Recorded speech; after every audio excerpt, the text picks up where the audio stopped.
Oke, baik. Bismillahirrahmanirrahim. Assalamualaikum warahmatullahi wabarakatuh. Saya sambil berdiri ya Pak. Yang saya hormati Ibu Ketua masih ada di situ. Beliau nggak mau duduk di sini nih tadi. Yang saya hormati Ibu Ketua, lalu ada Pak Dadan dan rekan-rekan Taruna dan Taruni ya tadi ya disebutnya calon masa depan bangsa Indonesia ini. Amin. Perkenalkan tadi sudah ya. Jadi saya Anis Wijayanti, ada rekan saya Mbak Pipin, mana tadi? Oh itu ada di belakang, Mbak Pipin Purbowati. Kami dari Direktorat Jejaring Pendidikan KPK. Mungkin teman-teman taunya KPK itu yang nangkep-nangkep aja ya. Taunya yang OTT aja, tapi ternyata enggak. Kami di KPK mandatnya itu banyak. Nanti akan ada penjelasan lebih lanjut. Tidak hanya dari sisi penindakan, bahkan jauh di sisi pencegahan dan bahkan sekarang di pendidikan. Terus tema yang kemarin ya masuk ke kami tadi ya, titik-titik rawan tindak pidana korupsi di khususnya di pertanahan sedikit diubah sedikit ya, membangun budaya anti korupsi insan pertanahan. Nah ini teman-teman nanti kan nggak lama lagi ini akan sudah menjadi bagian dari insan pertanahan, dan nantinya kalau berprofesi di bidang pertanahan akan semakin menginternalisasi nilai-nilai sebagai insan pertanahan. Oleh karena itu saya akan menjelaskan tidak hanya di titik-titik tadi ya, titik-titik rawan yang terjadi di pelayanan pertanahan yang mungkin dari Bapak Ibu dosen sudah menyampaikan gitu ya, karena yang paling tahu kondisi seperti apa sih pelayanan itu, apa sih pelayanan prima yang harus saya berikan kepada pengguna yang lain itu dari teman-teman sendiri. Tentu teman-teman yang punya kompetensi itu, kami dari KPK ingin memberikan penguatan kepada rekan-rekan semua bahwa ternyata untuk menjadi profesional apapun itu di bidangnya, khususnya yang berhadapan dengan publik nih, ya kita tetap harus menjaga apa? Integritas. Ini pada ngantuk atau sudah makan siang semua? Sudah? Oke, kalau saya bilang semangat pagi, kepalkan tangan kanan, bilang pagi 3 kali. Bisa? Coba, semangat pagi. Pagi. Oke. Berarti masih nggak ngantuk. Oke, next slide. Wah, ini bergambaran saja kepada para taruna dan taruni ya, bahwa KPK sudah menangani, ini hanya sebagian kecil, banyak sekali kasus-kasus korupsi dengan berbagai permasalahannya. Mungkin ada sebagian di dalamnya terkait layanan, mungkin juga di layanan pertanahan salah satunya. Ini gambaran kondisi real saat ini bahwa korupsi itu masih ada, banyak, hampir di semua sektor, tak terkecuali di pertanahan juga. Iya atau iya? Oke, lanjut. Ini topiknya ya, mungkin kita agak cepat saja karena saya lebih ingin diskusi sebenarnya. Teman-teman boleh tanya apapun yang ingin diketahui, walaupun mungkin saya tidak bisa menjawab semua pertanyaan gitu ya. Misalnya ada spesifik kasus tertentu yang mungkin tidak saya tangani, dan di KPK itu tugas antar tusi itu tentu punya area restriksi masing-masing, jadi bisa jadi saya tidak mengetahui perkembangannya, tapi sebisa mungkin akan saya coba jawab. Nanti silahkan bertanya terkait apapun yang ingin teman-teman ketahui terkait KPK, mau di area pencegahan maupun di area penindakan. Tapi sedikitnya, pertama memahami dulu korupsi itu, lalu titik rawan tadi ya, sebagaimana judul yang diharapkan, titik rawan korupsi sektor pertanahan. Tentu dari sisi kami melalui berbagai kegiatan yang kami lakukan, ada kajian, ada juga mungkin survei gitu ya. Jadi yang berbicara bukan hanya KPK tapi masyarakat. Lalu upaya pemberantasan korupsi, dan yang terakhir peran perguruan tinggi, termasuk teman-teman semua di dalamnya. Saya panggil teman-teman aja ya biar akrab. Oke, lanjut. Memahami korupsi. Lanjut. Nah, Setuju nggak dengan pernyataan ini? Korupsi adalah kejahatan luar biasa. Kenapa? Ada yang mau berpendapat kenapa korupsi merupakan atau disebut sebagai kejahatan yang luar biasa? Bebas aja ngomong. Di sini nggak ada salah, nggak ada benar. Ini mimbar bebas. Yang penting dalam tata cara dan tata krama yang baik. Ada yang mau ngomong, kenapa kok korupsi disebut sebagai kejahatan yang luar biasa? Kalau dilihat dari gambarnya, itu kita bisa melihat salah satunya dari sisi dampaknya.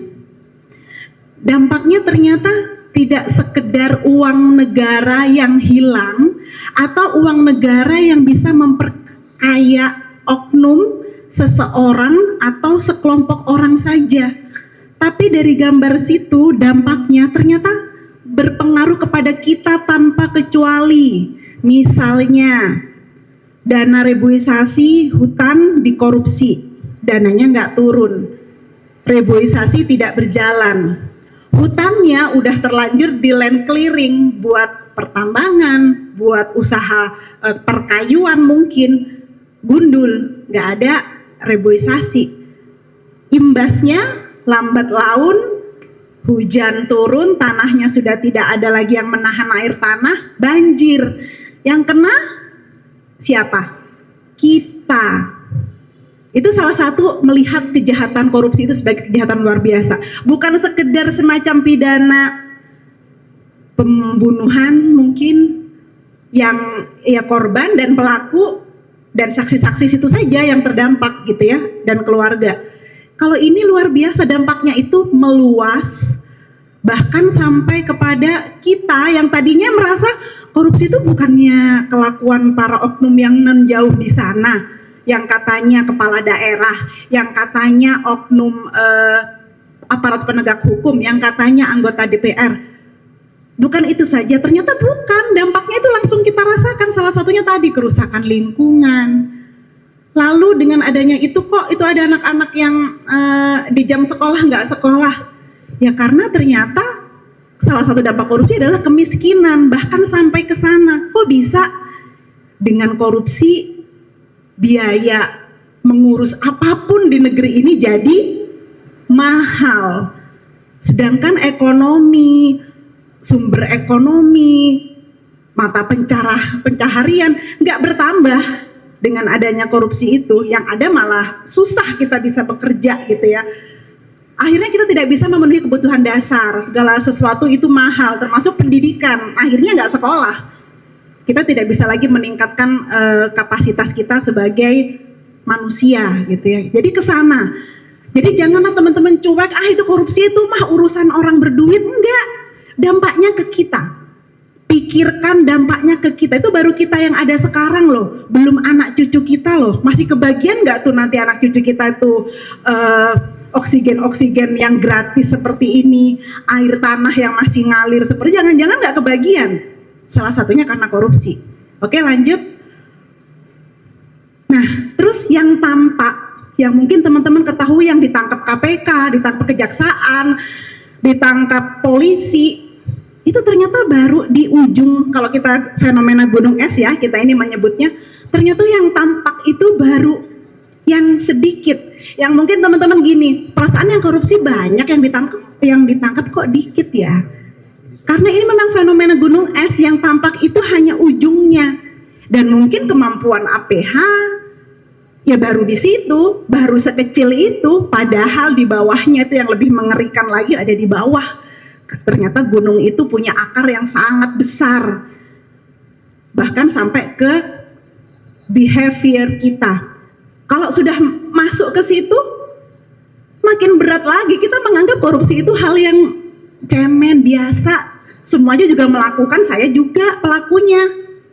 Bahkan tidak ada malu lagi. Kalau teman-teman bilang, kok koruptor itu ditangkap KPK nggak ada malu-malunya, malah dada-dada, malah senyum-senyum, minta diwawancara. Jangan-jangan refleksikan diri kepada diri kita sendiri sekarang. Saat saya mencontek, atau saat saya titip absen atau apa, saya malu nggak? Enteng nggak saya melakukannya? Kalau saya masih malu, kalau saya masih punya kekhawatiran, punya perilaku, bahkan itu masih terkait perilaku koruptif, belum ke tindak pidana korupsi kita merasa itu hal yang biasa, ya jangan-jangan saat kita korupsi nanti, nauzubillahi min dzalik ya, kita juga merasakan hal yang sama, biasa, dengan level yang berbeda. Jadi jangan terlalu melihat korupsi itu jauh di sana. Kita refleksikan kepada kehidupan kita sehari-hari sekarang. Apakah kita sudah berupaya untuk menjadi insan yang anti korupsi sebelum nantinya kita sebagai insan pertanahan yang memberi pelayanan kepada masyarakat? Kita internalisasi, kita pikir-pikir nih, apakah kalau saya melakukan kecurangan, uang buku 100.000, saya minta 120.000 ke orang tua, enteng nggak saya tuh? Enak aja, saya nggak mikir 120.000 mah, 20.000-nya saya ambil. Kalau teman-teman dengan perilaku yang begitu sekarang sudah merasa normal, baik-baik saja, tolong dipikirkan kembali, segera diperbaiki mindsetnya, bahwa korupsi besar tidak akan terjadi tanpa dimulai dari korupsi-korupsi kecil sebelumnya. Tolong diingat-ingat. Semangat pagi. Oke ya, masih semangat. Oke, kita lanjut ya. Dan selain kita harus tahu dampak, sekarang mundur lagi. Ternyata kita harus tahu tuh, wajib tahu apa sih penyebabnya orang korupsi. Sekali lagi, jangan terlalu berpikir korupsi dalam konteks tindak pidana. Itu perlu diketahui, tapi mulailah dari diri kita sendiri. Kenapa ada Pentagon fraud? Ini sebenarnya tidak langsung jadi 5 fraud seperti ini awalnya. Bahkan kita mulai dari 3. Kalau mungkin teman-teman ada yang pernah baca, pernah lihat ada segitiga fraud ya, segitiga kecurangan, bahwa korupsi itu karena adanya kesempatan, karena adanya normalisasi atau rasionalisasi, karena ada tekanan gitu ya. Itu kan penyebab korupsi tahun 50-an. Berkembangnya zaman, penyebab itu bertambah. Tidak berhenti di situ, ternyata kita harus tahu, karena siapa tahu penyebab itu relate sama kita. Tadinya cuma karena tekanan dari siapa? Keluarga, suami, istri, anak, maunya gaya hidupnya hedon, tapi uangnya kurang. Tidak menyesuaikan apa yang didapat dengan kehidupan, itu memaksakan berkaca pada mungkin influencer yang kayaknya hidupnya enak, tapi itu fata morgana ya, nggak semuanya seberuntung dia. Jangan berpikir kita tuh pasti bisa menuju seperti itu. Sebagai motivasi nggak apa-apa, tapi caranya, prosesnya itu juga harus dibaca, dipelajari, jangan cuma lihat ujungnya. Kalau tadinya hanya rasionalisasi, hanya tekanan, hanya kesempatan, oh sekarang ternyata ada kemampuan. Kalau kita mampu, punya kesempatan, punya ada privilege-nya, kenapa enggak? Saya mau masuk ke sekolah favorit itu, tapi nilai saya nggak masuk nih. Orang tua setuju, udah yang penting kamu suka di situ. Iya, gampang, nanti mama bayar, papa bayar. Kitanya arogan nih, saya bisa sekolah dimanapun, yang penting ada uang. Mulai mindsetnya mulai rusak nih, keluarga mendukung. Terus itu bergulir, ini baru mau sekolah aja udah bayar nih. Mau masuk aja udah bayar sesuatu yang nggak perlu nih. Udah nanti itu akan masuk. Dia belajar, dia melihat, dia melakukan di sekolah. Karena masuknya gampang, begitu masuk gampang juga. Belajar enggak, maunya nilai bagus. Ganti, saya sogok gurunya. Tadi masuk, sogok kepala sekolahnya. Di dalam, saya kasih sesuatu ke gurunya.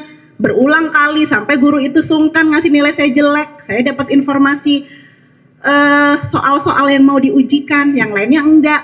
Saya studi tour, orang tua saya dapat foto-foto eksklusif, yang lain enggak. Udah merusak nih pemberian yang tadinya dimulai dari sesuatu yang mungkin ingin dicapai, akhirnya untuk kedepannya akan terus itu mau lulus nggak lulus, ada lagi upaya, habis itu mau kerja, ada lagi upaya. Gimana korupsi nggak mau putus?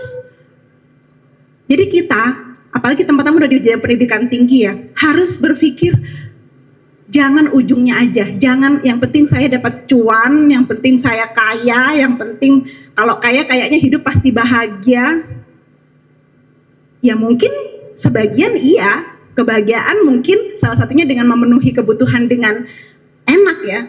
Tapi kita kembalikan lagi, kita ingin hidup seperti apa sih? Kita ingin dikenang sebagai apa sih? Kalau hasilnya halal, caranya bener ya nggak apa-apa. Orang kaya itu nggak salah kok. Yang salah kan caranya kalau dia nggak halal tadi. Jadi bukan berarti kita tuh harus hidup prihatin terus, enggak. Hidup sesuai apa yang kita dapatkan secara dengan mempertimbangkan lingkungan kita empatilah pada lingkungan kita yang seperti apa. Nggak perlulah kita habis apa ya, yang kemarin yang terbaru PO iPhone misalnya, saya mampu, saya mau beli, terus saya posting biar pada tahu nih saya juga punya, lo nggak lu aja yang punya. Buat apa? Apakah kita cuma pengen di notice bahwa kita masuk menjadi bagian orang yang PO barang mewah tersebut? Ya tapi kalau mampu beli silahkan, itu nggak salah. Tapi nggak perlu untuk di posting atau mungkin di flexing lah ya, istilah anak sekarang. Karena sedikit banyak duit aja masih minta gaya lu gitu kan. Kalau masih minta, atau ini hasil saya sendiri, ini kerja keras saya, ya nggak salah juga. Jadi tempatkan diri kita sebagaimana semestinya, gak usah memaksakan kondisi. Kasihan orang tua kita, kasihan keluarga kita. Ingatlah, apa yang kita lakukan itu cerminan dari keluarga kita, cerminan dari guru-guru kita, sekolah kita. Jadi tingkah laku kita tuh jangan semau gue. Pikirkan setiap segala bentuk tingkah lakunya. Jejak, apalagi jejak digital ya, gak akan pernah hilang. Hati-hati bermedsos. Sampai kapanpun itu nggak akan pernah hilang. Mau disembunyikan bagaimana, sekali posting itu akan ada di dunia itu. Sedangkan teman-teman ini masih panjang, masih perlu usahanya, masih panjang insya Allah umurnya. Jadi masa kita mau merusak diri kita sendiri dengan hal-hal yang nggak perlu, apalagi perilaku yang tidak terpuji. Salah satunya perilaku koruptif atau perilaku tidak berintegritas. Udahlah memalukan keluarga, memalukan sekolah, guru, masa depan juga gelap gitu kan. Belum lagi nanti nyari pasangan, susah. Ya kan? Lanjut. Nah, sekarang kita ada yang kepotong sedikit, nggak apa-apa. Kita masuk ke agak naik sedikit. Kalau tadi perilaku koruptif itu belum tindak pidana korupsi ya. Teman-teman harus bedakan ya. Jadi kalau ada teman, apakah mencontek itu korupsi? Dipikir dulu, korupsi yang mana? Perilaku koruptif atau tindak pidana korupsi? Harus sudah bisa membedakan, apalagi punya mata kuliah anti korupsi nih. Kalau tindakan itu terkait Undang-Undang Tipikor 3199 Junto 20/2001, itu tindak pidana korupsi. Atau korupsi yang sudah ada ketentuan undang-undangnya. Jadi kalau melanggar ya ada pidananya. Sedangkan perilaku koruptif bisa jadi belum menuju ke sana, tapi tindakan yang tidak berintegritas, perilaku yang sebagaimana definisi korupsi menurut bahasa, penggelapan, kebusukan, pokoknya yang jelek-jelek lah artinya korupsi. Kalau teman-teman melakukan itu perilaku koruptif. Tapi kalau sudah menyangkut ke pasal-pasal yang ada di Undang-Undang Tipikor, mau polisi, mau KPK, mau kejaksaan sama, undang-undang korupsinya sama-sama ini, ya itu tindak pidana korupsi namanya. Apa saja? Pasalnya banyak. Jadi ini lebih memudahkan kita, dikelompokkanlah menjadi 7. Yang pertama, melibatkan kerugian keuangan negara. Itu ada di pasal itu. Kalau mau perdalam, ada, buka undang-undangnya. Tapi kalau sekedar mau lihat sekilas, ya silahkan dilihat ini aja. Kerugian keuangan negara, penggelapan dalam jabatan. Apa sih penggelapan dalam jabatan? Kita punya jabatan nih. Terus kita melakukan upaya-upaya di dalam jabatan itu, misalnya kita sebagai bendahara, jabatannya sebagai bendahara kas daerah. Kita kan dipegangin duit karena sebagai kita bendahara itu, kita tilep atau kita manipulasi laporannya dan nana-nana, itu berarti penggelapan dalam jabatan kita sebagai bendahara. dan banyak contoh yang lain. Lalu yang ketiga, perbuatan curang. Curang ini misalnya dalam pengadaan sebenarnya dia nggak lolos administrasi gitu ya. Dia bikin tuh misalnya ada surat izin yang dia buat-buat seolah-olah ini legal padahal palsu. Nah itu curang. Lalu nomor berapa tadi? 4, pemerasan. Pemerasan ini berarti ada, nanti deh, ini kita akan perdalam lagi, pemerasan, gratifikasi, kita perdalam sama suap menyuap. Lalu ada benturan kepentingan dalam pengadaan. Ini gimana nih? Tender nih misalnya, ada benturan kepentingan. Pas tender itu saya tahu nih, ini rekanan yang sering ngasih saya sesuatu. Begitu dia masuk tender di tempat saya akan memberikan penilaian yang lebih dibandingkan pengusaha atau vendor lain yang tidak memberikan sesuatu. Itu kita ada benturan kepentingan tuh karena kita diberi gratifikasi tadi. Itu. Lalu tindak pidana lain, sebenarnya dia nggak melakukan tindakan dalam kelompok 1 sampai 7, tapi dia saksi, memberikan kesaksian palsu. Kena juga tindak pidana korupsi. Loh, aku nggak korupsi kok. Tapi saat Anda dijadikan saksi, Anda bersaksi palsu, itu kena tindak pidana korupsi. Tuh ada banyak hal. Ada memberikan keterangan palsu, keterangan kekayaan yang palsu, terus identitas pelapor, merintangi pemeriksaan atau menghalang-halangi, pokoknya mempersulit lah. Misalnya nih kayak yang di kasus EKTP waktu itu, kalau ada yang teman-teman ingat, yang sampai kepalanya benjol segede bakpao itu, kan ada dokter yang memberikan jadi saksi, ternyata bahwa dia sakit dan lain-lain, ternyata itu palsu. Nah dokternya juga kena tindak pidana korupsi walaupun dia tidak melakukan korupsi. Lanjut. Dan kalau teman-teman bertanya lagi, saya nggak akan korupsi, saya nanti mau jadi influencer atau saya mau jadi pengusaha. Kan yang korupsi orang pegawai negeri aja, pegawai pemerintah, DPR, bupati, wali kota. Statistik KPK menyatakan yang paling banyak profesinya justru dari swasta. Itu berapa tuh? Kalau dikuantifikasi, di atas udah mendekati 500. Lalu yang berikutnya terbanyak lagi eselonisasi di pemerintah. Dan berikutnya lagi itu lain-lain, itu banyak profesi dan seterusnya. Kenapa kok swastanya jadi banyak? Padahal kan kami bukan PNS, kami bukan penyelenggara negara. Ya karena pihak swasta, karena sistemnya korup, saat dia akan mengajukan izin, saat dia mau mengajukan sertifikasi, dia membayar agar diloloskan, atau yang tadinya tidak memenuhi syarat jadi memenuhi syarat, membayar, memberikan suap, memberikan gratifikasi, ya dia kena sebagai pemberi, termasuk penerimanya sekaligus, dua-duanya kena dalam konteks itu ya. Jadi yang paling banyak swasta itu dari yang begitu-begitu, ngurus izin, nguap, OTT, mau menang vendor, ngasih fee di luar ketentuan dan seterusnya. Kalau modus yang paling banyak masih suap dan gratifikasi. Oke, sebelum ke yang berikutnya lagi, ini ada pertanyaan. Ada yang tahu nggak apa bedanya? Nggak harus bener ya, apapun jawab aja. Apa yang tahu bedanya pemerasan, gratifikasi, dan suap? Ada nggak yang tahu bedanya? Apa sih yang membedakan? Oh, yang itu pemerasan, yang ini suap, yang ini gratifikasi. Atau jangan-jangan gratifikasi, tahu nggak apa gratifikasi? Hadiah, pemberian. Nah, apa tuh bedanya dengan suap? Apa bedanya dengan pemerasan? Ada nggak yang tahu?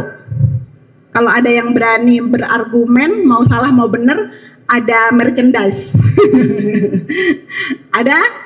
Ada nggak? Nggak usah malu-malu, nggak usah takut-takut, nggak ada yang salah, nggak ada yang benar. Oh, kalau pemerasan yang begini, yang gratifikasi yang begini, apa tadi satunya suap yang begini? Ada? Ada? 3? 2? Nggak ada yang berani. 500 ini nggak ada yang berani ngomong. Pemerasan Masa nggak tahu pemerasan, suap, sama gratifikasi? Itu ada merchandise. Ada? Ayo, nggak usah malu-malu. Ada? Malu-malu nih. Oke. Ada? Saya tunggu nih. Nggak boleh pulang nih. Nggak ada yang jawab. Oke, kita next slide. Jawabannya ini. Gratifikasi, nggak harus bener begini juga sebenarnya. Oh, yang setahu saya gratifikasi itu yang penting ngasih sesuatu. Iya, benar. Karena gratifikasi itu pemberian dalam arti luas.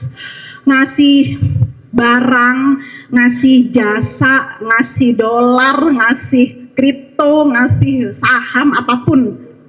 Itu gratifikasi, pemberian dalam arti luas.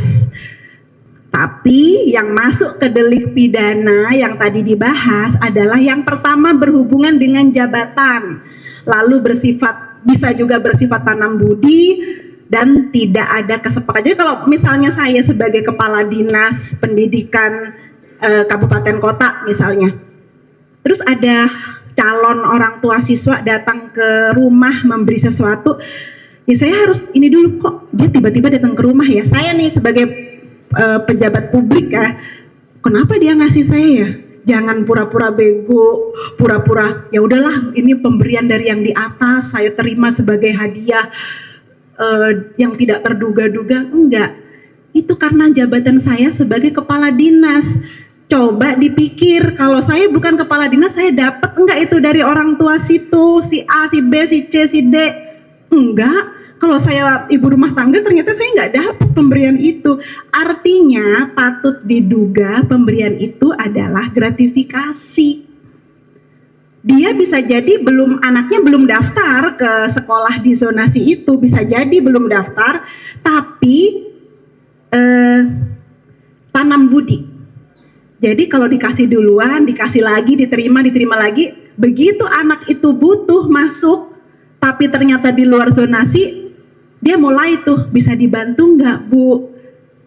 Kita yang udah sering nerima pemberiannya, mau ditolak kita sering nerima, mau diterima juga ada mekanismenya, tergadai kan kita, galau kan kita, dilema kan kita. Emang enak hidup dalam dilema seperti itu? Nggak enak, kita serba salah. Kita kemarin udah terlanjur nerima, ternyata sekarang dia minta tolong. Karena perlu teman-teman ketahui, apapun ya ini ya secara umum, saat kita memberikan sesuatu, dalam pikiran kita, kita menanam budi pada orang itu, kita baik pada orang itu, nggak harus butuh sekarang.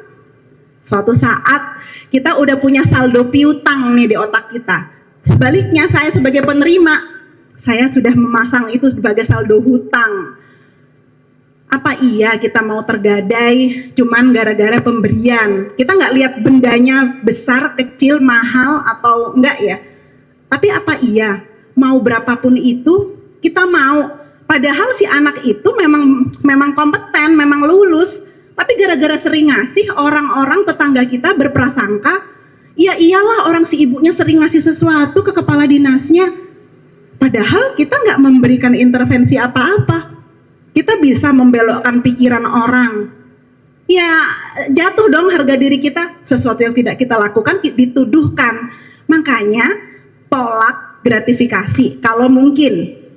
Kalau nggak mungkin, laporkan ke KPK. Kalau ternyata bukan gratifikasi, akan dikembalikan kepada kita sebagai pemilik atau penerima. Jadi jangan khawatir, oh kalau bukan gratifikasi tetap KPK sita, ya enggak, nanti akan ada berita acaranya dikembalikan kepada penerima dan SK penetapan ini bukan barang gratifikasi. Kalau itu gratifikasi, ya sudah dilelang, disetorkan kepada kas negara. Seperti itu. Itu gratifikasi ya. Kalau suap, jadi gratifikasi tadi bisa jadi masih umum, bisa jadi tanam budi, bisa jadi kita nggak tahu maksud orang ini apa, tapi yang pasti berhubungan dengan jabatan saya sebagai penerima. Kalau suap beda. Kalau tadi itu kan masih abu-abu ya. Kalau suap udah jelas ada meeting of mind, kesepakatan. Kalau saya bayar segini, saya bisa lolos ya. Kalau saya bayar segini, administrasi saya beres ya. Kalau saya bayar segini, saya lulus ya, dan seterusnya. Itu suap. Kesepakatan penerima dan pemberi. Pemerasan, satu pihak memaksa. Kalau nggak dikasih, layanannya nggak dikasih. Atau layanannya nggak selesai. Itu pemerasan. Jadi ada unsur paksaan dari salah satu pihak, itu pemerasan. Kalau suap, dua-duanya setuju. Gratifikasi, lihat dulu, tanam budi dulu. Bisa jadi jebakan juga buat kita. Jadi kita sebagai pemilik jabatan yang harus waspada. Itu bedanya untuk dikunyah-kunyah dulu. Oh itu maksudnya. Saya pikir selama ini gratifikasi itu gaya tarik bumi gitu ya, bukan. Itu gravitasi. Oke, lanjut. Nah, ini dalam konteks undang-undang tindak pidana korupsi itu dijelaskan. Berupa apa? Itu ada pasalnya. Oh, uang, barang, diskon, komisi, apapun yang diberikan berkaitan dengan jabatan dan bertentangan dengan kewajiban atau tugas pegawai negeri atau penyelenggara negara. Hukumannya berat, gratifikasi itu bahkan lebih berat daripada suap. Range-nya 4-20 tahun, dendanya 200 juta sampai 1 miliar. Ini undang-undang ya, bukan KPK yang bikin. KPK hanya menjalankan undang-undang. Lanjut. Lalu kalau saya udah terlanjur, kalau saya sebagai penyelenggara negara menerima gimana? Tolak kalau ada kesempatan. Kadang-kadang kan tidak langsung kepada kita, sudah sampai di rumah ternyata pemberiannya, atau melalui anak kita, atau melalui pasangan kita, atau tidak kita sadari, misalnya ada tiba-tiba ada di dalam mobil, ya itu kan kita nggak punya kesempatan menolak ya. Jadi kalau tidak bisa menolak, laporkan. Laporkannya sekarang sangat mudah. Ini kalau teman-teman jadi PNS atau jadi penyelenggara negara menerima sesuatu yang berhubungan dengan jabatan, laporkan. Ada aplikasi Goal atau gratifikasi online KPK yang tinggal ketik-ketik aja, nama bisa disembunyikan. Boleh ada pilihan nama disembunyikan seperti itu. Jadi sudah dibikin mudah untuk melindungi kita sebenarnya. Jadi jangan dipikir KPK banyak ininya sih, itu nggak boleh, ini nggak boleh. Melindungi kita sebagai penyelenggara negara, apalagi nanti kalau teman-teman bertugas sebagai insan pertanahan, misal lagi ngurus, ada yang ngurus sertifikat, ada yang ngurus alih fungsi lahan mungkin, atau ada yang ngurus roya dan lain-lain, rentan kan, resikonya tinggi kan untuk disusupi gratifikasi ataupun suap. Jadi hati-hati, bukan untuk menakut-nakuti tapi membuat kita profesional dan tidak tergadai tadi, biar kita itu enak kerjanya. Apa yang benar ya kita benarkan, yang salah ya kita salah gitu. Kalau memang harus lengkap, ya mau dikasih duit berapapun ya administrasi tetap harus dilengkapi. Nggak ada itu kompromi dengan biaya sekian-sekian. Harapannya seperti itu, insan pertanahan yang berintegritas. Kalau terlanjur diterima, tadi ya, diterima bisa langsung lewat aplikasi. Kalau berupa makanan keburu basi, ada caranya.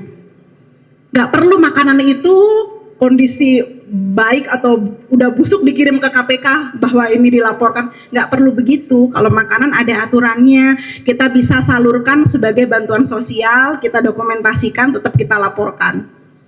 Kepada siapa bantuan sosialnya? Kepada orang yang membutuhkan ya, bukan terus, oh ini saya bantuan sosial kepada atasan saya atau kepada teman saya.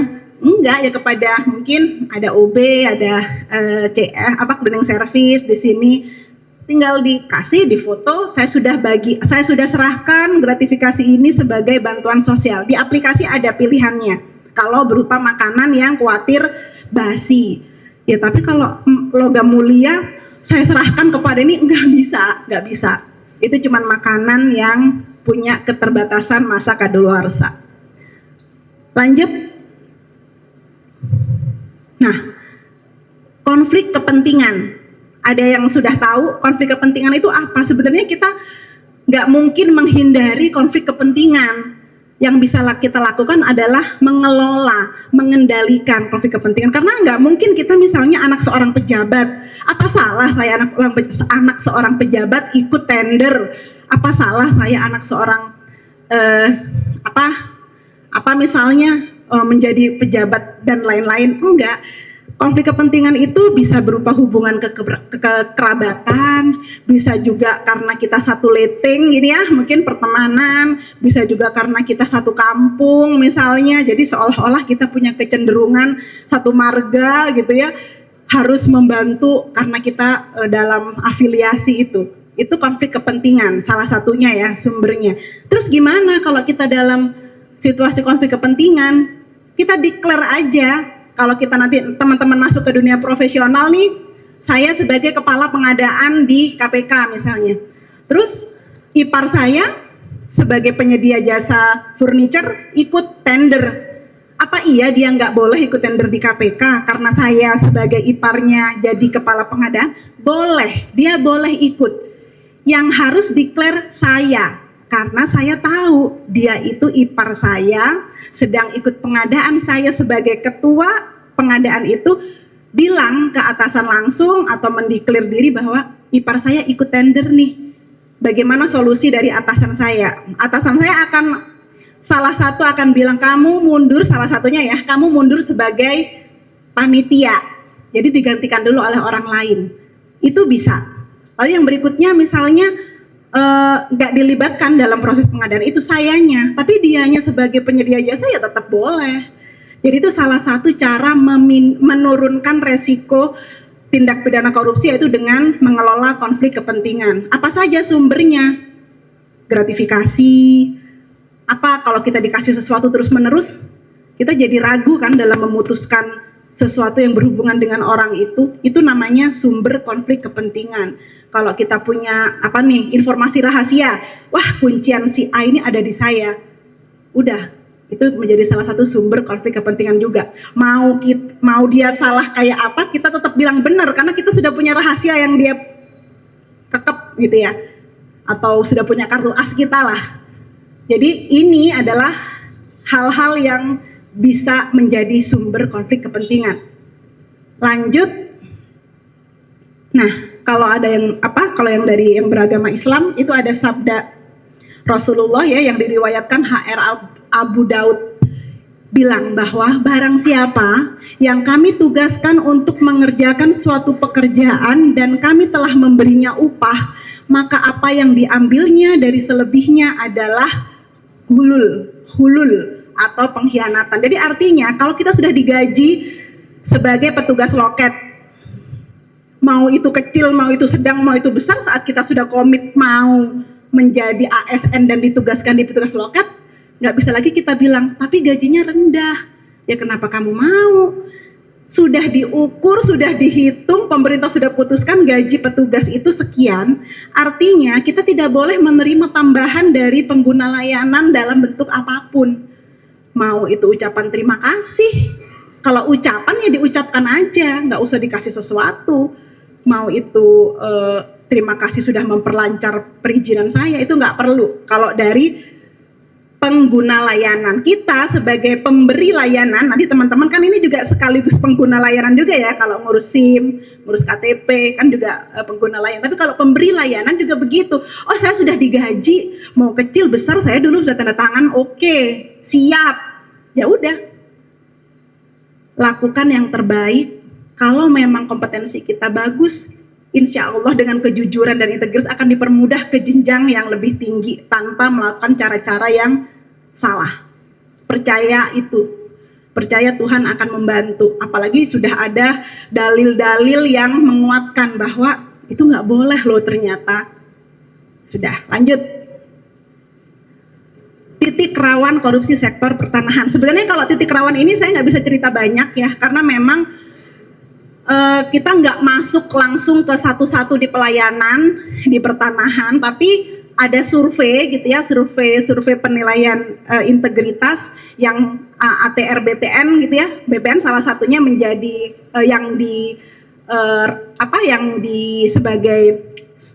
sebagai yang dinilai seluruh KL, pusat dan seluruh Pemda dinilai. Itu ada hasilnya sebagai berikut, next. Oh ini sebelum ke sana, ini ada lembaga penyelenggara survei terkait korupsi dan integritas gitu ya. Ada Transparency International yang ngeluarin IPK, bukan nilainya teman-teman ya, IPK indeks persepsi korupsi. Lalu ada BPS mengeluarkan indeks perilaku anti korupsi, dan KPK punya survei penilaian integritas. Lanjut, kalau IPK ya masih jelek IPK-nya. Kita tuh terakhir 37 ya kalau nggak salah. Tapi sebenarnya 37 ini kita nggak bergerak dari 10 tahun yang lalu gitu. Masih begini-begini aja, sedangkan tetangga-tetangga kita sudah jauh. Singapura jangan ditanya ya, Singapura nilainya sudah di atas 50.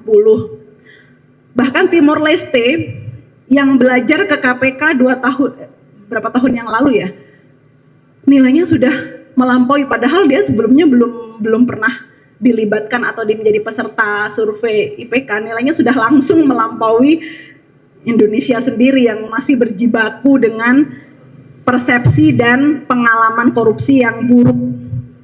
Lanjut, IPAK, ini IPK yang dinilai itu 37, kalau kita tarik tuh garisnya nggak berubah dari tahun 2016.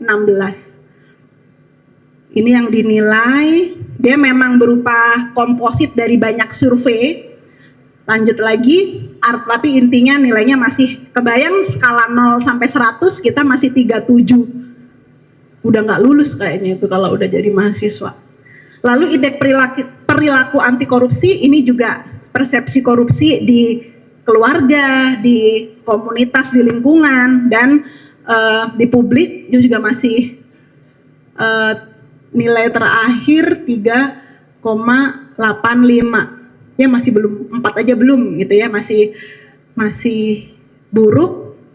Lalu yang terakhir yang IPK ini yang spesifik, ini mungkin nanti ada pendalamannya. Jadi kalau ada teman-teman yang pengen penelitian tadi yang belum dapat judul misalnya, mau mendalami penilaian integritas di ATR BPN atau mungkin di Pemda tertentu, mungkin bisa mengambil sumber data dari KPK karena dia bisa diakses publik di jaga.id KPK. Silahkan dipelajari kalau ada yang mungkin tertarik untuk meneliti di sana. Hasil SPI tahun ini 71,53 itu nasional ya. Jadi Indonesia nilainya masih 70-an, masih dalam kategori rentan korupsi. Lanjut, mungkin saya agak percepat lagi. Nah, untuk di Kementerian ATR nilainya 75,88. Kalau secara ranking 77 dari 95 di level pemerintah pusat. Kalau di pemerintah daerah nanti beda lagi. Terus lanjut lagi, beberapa aspek penilaian ya yang masih rawan atau sangat tinggi. Kalau bisa dilihat itu, teman-teman bisa lihat resiko korupsi pada integritas pelaksanaan tugas. Apa saja? Penyalahgunaan fasilitas kantor untuk kepentingan pribadi, konflik kepentingan terkait misalnya mutasi rotasi dan lain-lain, gratifikasi suap, adanya atasan yang berperintah tidak sesuai aturan, yang lebih ketaatan aturan, lalu adanya pegawai yang melanggar aturan. Ini resikonya masih sangat tinggi, khususnya pada gratifikasi, suap, dan pemerasan. Jadi teman-teman waspada di situ tadi, di 3 jenis yang biasanya dianggap mirip itu, suap, gratifikasi. Kita kembalikan lagi sih sebenarnya, apa sih yang ingin keluarga kita kenang, kita pengen dikenang sebagai apa saat kita udah nggak ada? Apa iya kita mau dikenang sebagai koruptor? Apa iya kita mau dikenang sebagai orang yang tidak berintegritas? Enggak kan? Ya kalau enggak, berikan layanan yang terbaik kepada masyarakat. Gaji, jabatan, dan lain-lain akan mengikuti. Jadi nggak usah fokus pada uangnya, tapi tadi pada berkahnya. Ya kalau memang teman-teman pengennya kaya raya ya jadi pengusaha mungkin ya. Jadi sesuaikan saja dengan apa yang kita peroleh, ya kita bergaya hidup sesuai dengan kemampuan kita. Jangan dilebih-lebihkan gitu ya. Kalau bisa ya di bawah itu sehingga kita masih bisa menabung dan lain-lain. Oke, lanjut. ini satu sisi, di sisi yang lain sosialisasi sudah cukup baik sebenarnya. Ini yang perlu dicek lebih lanjut, mungkin jadi menarik ya buat teman-teman. Satu sisi korupsinya masih tinggi di suap gratifikasi, tapi sosialisasinya di internal sudah baik. Kira-kira ada fenomena apa? Ya teman-teman yang bisa tahu, silahkan diteliti. Upaya pencegahan sudah di atas rata-rata nasional. Tapi kenapa kok masih marak terjadi suap gratifikasi? Nanti itu bisa menjadi penelitian yang menarik dan siapa tahu ada solusinya.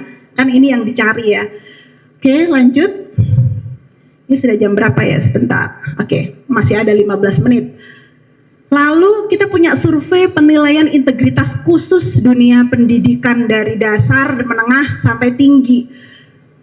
Dan nilainya itu masih sama. Ternyata baik pemerintahnya maupun pendidikannya kompak. Gitu ya. Kompak tapi sayangnya bukan hal yang baik. Ketidakdisiplinan akademik terlambat hadir. Kalau di kalangan siswa itu yang mana ya yang punya yang siswa 45%, yang mahasiswa 84%. Terus saya mencontek padahal saya tahu mencontek itu tidak baik. Di kalangan sekolah 78%, di kalangan kampus 98% dari yang disurvei. Coba. Artinya kan teman-teman menganggap mencontek itu biasa, itu bahaya ya. Jangan dibiasakan yang salah. Jangan benarkan yang biasa. Karena sudah biasa dianggap benar, lupa bahwa mencontek itu perbuatan curang. Lanjut.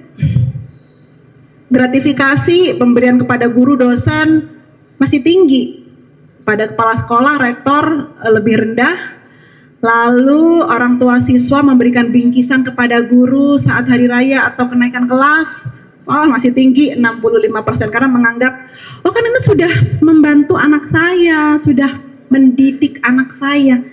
Iya, memang tugasnya tidak perlu ada penambahan biaya di luar yang sah, karena membuat kita bukan menuduh guru atau dosen ya, ini sebagai manusia membuat kita dalam situasi konflik kepentingan, membuat akhirnya kita punya kecenderungan, membuat kita tidak adil dan seterusnya, membuat kita diskriminatif dan berikutnya. Lanjut.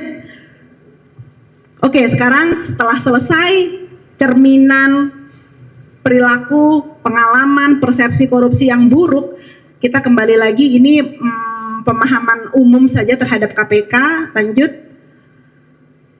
Tupoksi KPK tadi bukan hanya nangkep-nangkepin orang, bukan hanya OTT, bukan hanya penindakan, tapi kita punya pencegahan, monitoring, eksekusi, koordinasi, supervisi, dan penindakan dengan keterangannya masing-masing. Jadi ini unit lain itu saling berkelindan gitu ya. Harapannya mampu untuk memberantas korupsi, bukan hanya ujungnya, bukan hanya di penindakan, bahkan mampu mencegah. Jadi menurunkan tingkat korupsi itu bukan hanya dilihat pada jumlah yang ditangkap, tapi yang tercegah dan orang yang terdidik, yang berubah mindsetnya sehingga dia ada kesempatan pun dia tidak korup. Lanjut. Ini strategi KPK, masuk ketiga, penindakan biar orangnya jera. Walaupun jera apa belum menurut teman-teman? Gimana biar jera koruptornya? Apa iya dihukum mati menyelesaikan masalah? Cina salah satu negara yang punya hukuman mati kepada koruptornya, tapi IPK dia juga tidak lebih dari 40, 50. Jadi, dan ada juga yang bilang apakah hukuman mati itu efektif? Kita sebenarnya dalam Undang-Undang Tipikor ada ya hukuman mati dengan kondisi tertentu. Tapi banyak pakar di luar sana juga, belum lagi yang berkaitan dengan HAM dan lain-lain. Itu akan panjang urusannya. Pemiskinan mungkin, ya sekarang kan ada undang-undang perampasan aset yang mungkin adalah ikhtiar kita untuk membuat koruptor jera. Mungkin kalau hidup tapi miskin mungkin itu jera, tapi kalau mati mungkin belum tentu. Karena bisa jadi dia sudah mewariskan si itu kepada pihak yang lain gitu ya, atau menyembunyikan. Dengan memiskinkan, kalau saya pribadi ya, kayaknya bisa deh itu bikin mereka jera. Tapi kalau sekedar ditangkap, didenda sebagaimana undang-undang yang sekarang berlaku, ya duitnya mungkin jauh lebih besar daripada itu. Penjaranya pun bisa dia beli gitu. Di penjara dia kong kali kong lagi dengan yang bagian di lapas, di rutan, ya dia mendapatkan fasilitas-fasilitas yang berbeda dengan yang pidana lain misalnya. Terus pencegahan itu apa? Perbaikan sistem. Jadi kalau mungkin di BPN yang tadinya manual sekarang sudah menggunakan digitalisasi, baik di antriannya, baik di submit dokumennya, di kapan dokumen itu selesai. Itu kan dalam upaya perbaikan sistem untuk mencegah resiko korupsi tadi. Tatap mukanya dibatasi, batas antara front office, back office jelas. Kita apa yang akan kita urus jelas aturannya, PNBP-nya berapa jelas. Nah kalau begitu kan menurunkan resiko ya. Tapi apakah itu satu-satunya cara? Ternyata belum terbukti sistem itu bisa 100% menurunkan resiko korupsi karena manusia itu pintar sekali mengakali sistem. Makanya masuklah pendidikan. Dengan pendidikan harapannya otaknya nih yang dirubah, mindsetnya nih, awarenessnya nih yang dibangun. Mau ada kesempatannya, mau ada sistemnya apa enggak, ya kita tetap pada integritas kita. Walaupun integritas itu bisa naik, bisa turun, tapi kalau kita pelihara, kita biasakan, mudah-mudahan itu efektif mencegah diri kita dari tindak pidana korupsi. Jadi strategi KPK ada 3, penindakan, pencegahan, dan pendidikan plus peran serta masyarakat. KPK itu berapa sih jumlahnya orang yang disasar seluruh Indonesia gitu ya, orangnya berapa? Jadi partisipasi masyarakat itu penting. Kalau teman-teman tahu OTT kok bisa ya KPK tahu aja itu ada mau serah terima uang di sana, ya karena partisipasi masyarakat. Kita kan bukan ahli nujum ya, kita bukan nggak bisa memprediksi kejadian di depan. Dengan pengaduan, pelaporan dari masyarakatlah kita bisa bergerak untuk melakukan OTT misalnya. Tentu dengan perbantuan sumber daya dan teknologi informasi.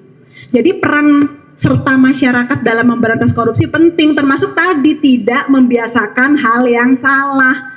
Kalau kita lagi cek sertifikat terus kita nggak dipungut biaya, kita sudah bayar dan nggak dipungut biaya tambahan, ya sudah segera pergi, terima kasih, pergi, jangan wah saya kasih deh sebagai ucapan terima kasih kok saya soalnya nggak dipalak.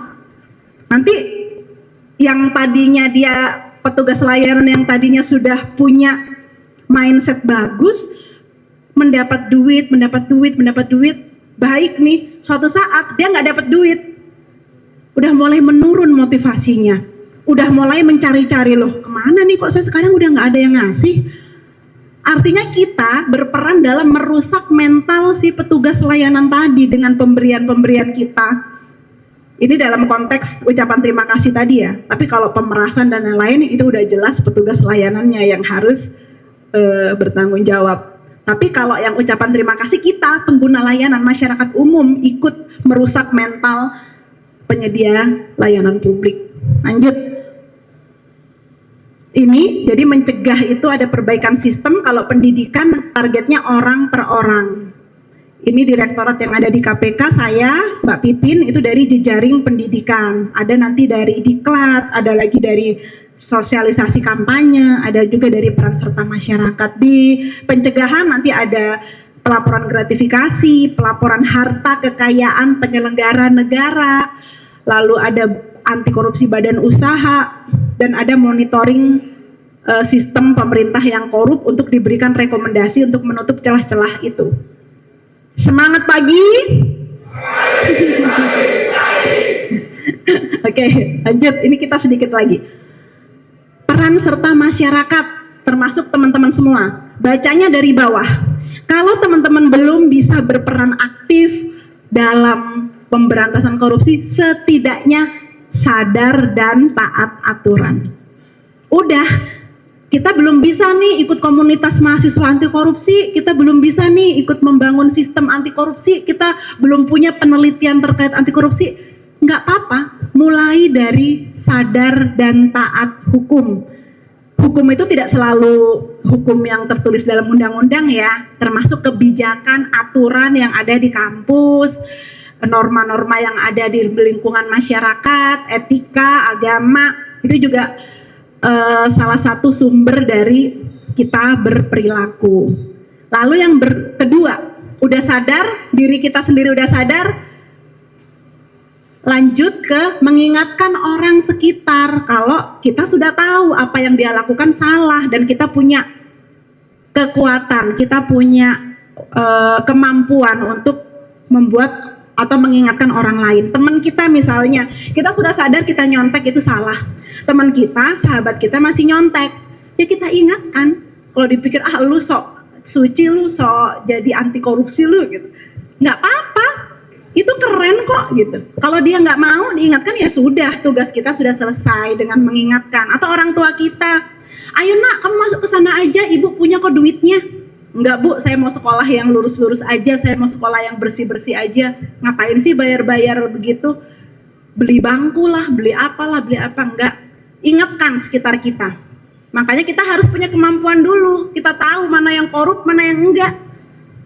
Terus, kalau sudah meningkat lagi, kita boleh tuh masuk ke riset, aplikasi keilmuan, ikut komunitas anti korupsi, banyak kan komunitasnya. Di masyarakat, ikut monitoring pemerintahan lewat apa, bisa ngecek harta kekayaan pejabat negara yang misalnya ada yang mau nyalon pilkada misalnya, kan harus lapor LHKPN. Mungkin teman-teman di kampungnya bertetangga dengan dia, wah yang dilaporin itu mah cuman 10%, orang rumahnya aja ada 5, di situ baru ditulis 1. Itu bisa loh kita ikut berperan dalam monitoring pemerintah lewat LHKPN atau mungkin lewat KPK juga punya aplikasi monitoring prevention gitu ya, menilai tata kelola pemerintah daerah di seluruh Indonesia. Misalnya mau tahu Tulungagung atau mau tahu Kota Jogja seperti apa, ada nilainya di situ. Di layanan-layanannya seperti apa. Bisa kita ikut mengawasi atau mungkin ikut berperan gitu ya, ambil bagian gitu dari upaya pemberantasan. Terus yang terakhir, melaporkan. Jadi jangan asal lapor kalau kita belum punya pengetahuannya. Korupsi itu boleh, teman-teman misalnya yakin itu korupsi, saya laporkan tanpa anonim misalnya ya, whistleblower itu kan bisa tanpa kita menyebutkan nama kita. Yang pasti harus ada bukti permulaan yang cukup. Mau itu kronologi kejadian, mungkin ada kwitansi, mungkin ada foto, mungkin ada video yang bisa jadi bukti. Jangan fitnah gitu. Jangan cuman gara-gara denger, saya laporin si ini kayaknya bener tuh korupsi. Di KPK ya bukan langsung ditolak, tetap diterima, tapi ya buat apa? Nanti dianalisis, wah ini nggak masuk. Terus habis itu jaga nama kita, karena kan ada perlindungan pelapor ya. Kalau teman-teman nggak membuka diri, misalnya ada juga yang melaporkan orang tuh cuma karena dia benci orang itu, yang tadi jatuhnya fitnah. Dia ngelaporin ke KPK, dapat surat pelaporan, sudah melaporkan gini. Keluar dari KPK kan banyak wartawan ya di KPK itu, di lobi. Dia bilang ke wartawan, saya sudah melaporkan ini karena dia sudah melakukan korupsi ABCD.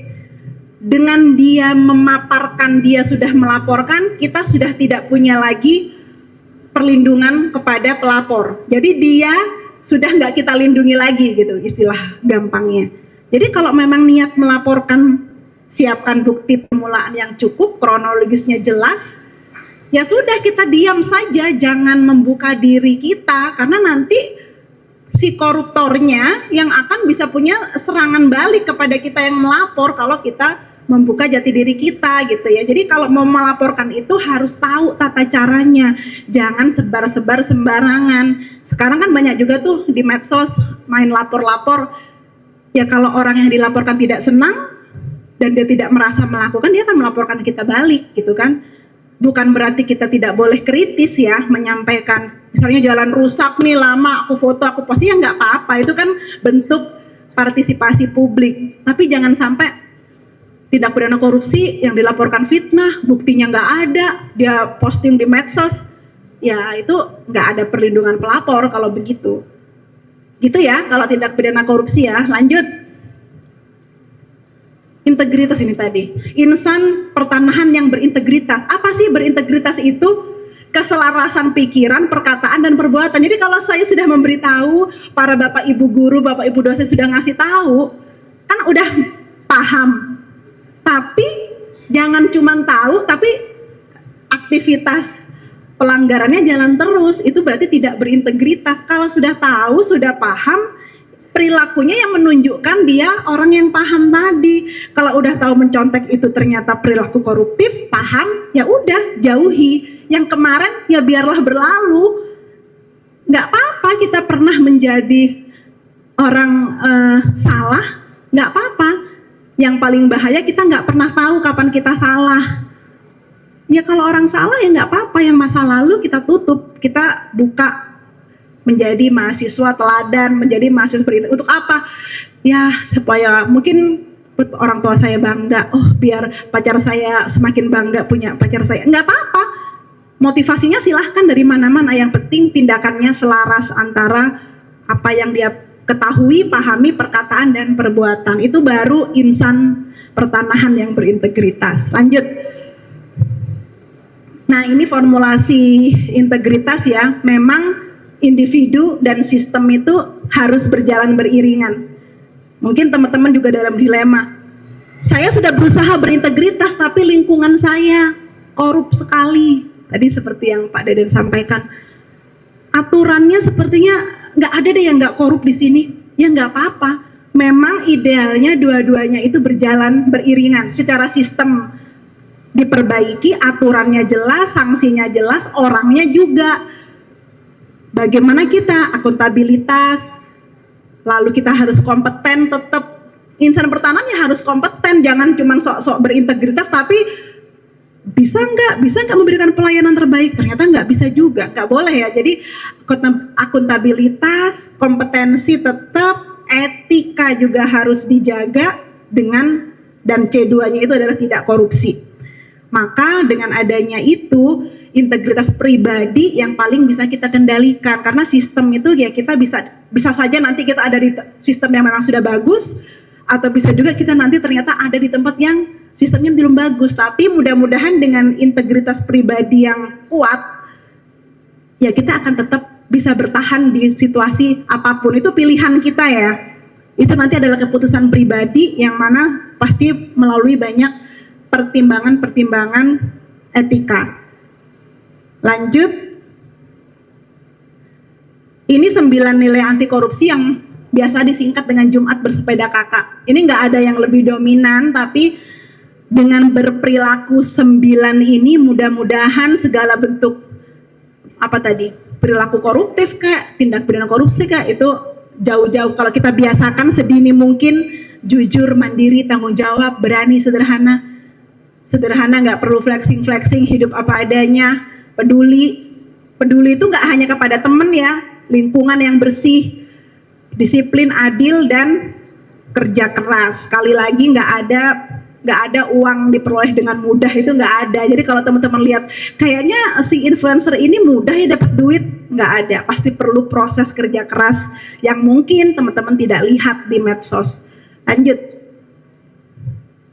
Nah, ini Bung Hatta bilang, kurang cerdas dapat diperbaiki dengan belajar, kurang cakap dapat dihilangkan dengan pengalaman, namun tidak jujur sulit diperbaiki. Jadi jujur dulu ya, karena memang jujur itu jadi menjadi salah satu integritas yang paling perlu dikuatkan. Sebetulnya sudah habis ya, coba next lagi. Oh ini, nah ini peran perguruan tinggi, lanjut. Ini terakhir kayaknya, sebentar. Wah waktunya sudah. Ini next aja, peran perguruan tinggi. Oke, kita KPK punya strategi ini ya, masuk pendidikan anti korupsi pada integrasi mata kuliah. Lanjut.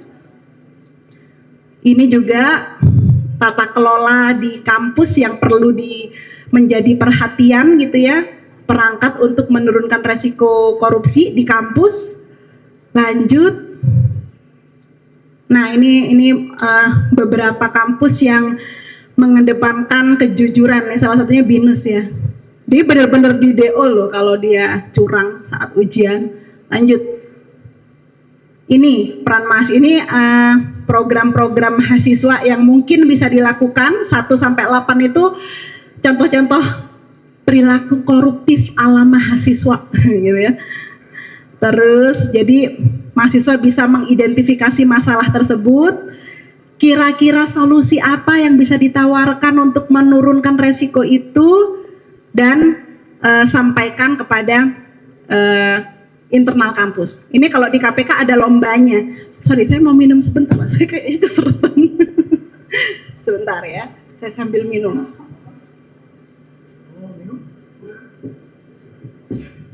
Oke, lanjut. Ini kayaknya sudah di ujung-ujung.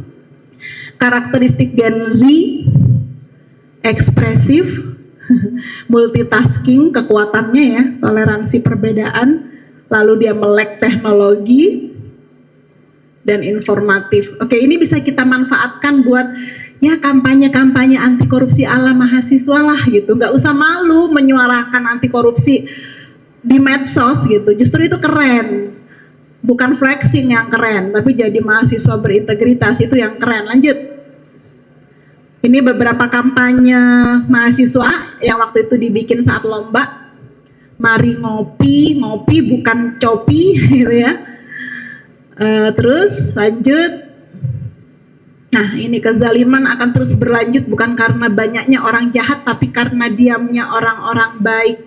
Luar biasa ya, Masya Allah. Lanjut. Nah, ini juga our greatest ability as human is not to change the world but to change ourselves. Jadi mulai aja dari kita, mulai dari diri kita sendiri, mulai dari hal yang kecil gitu ya, lalu tularkan ke sekitar kita. Oke?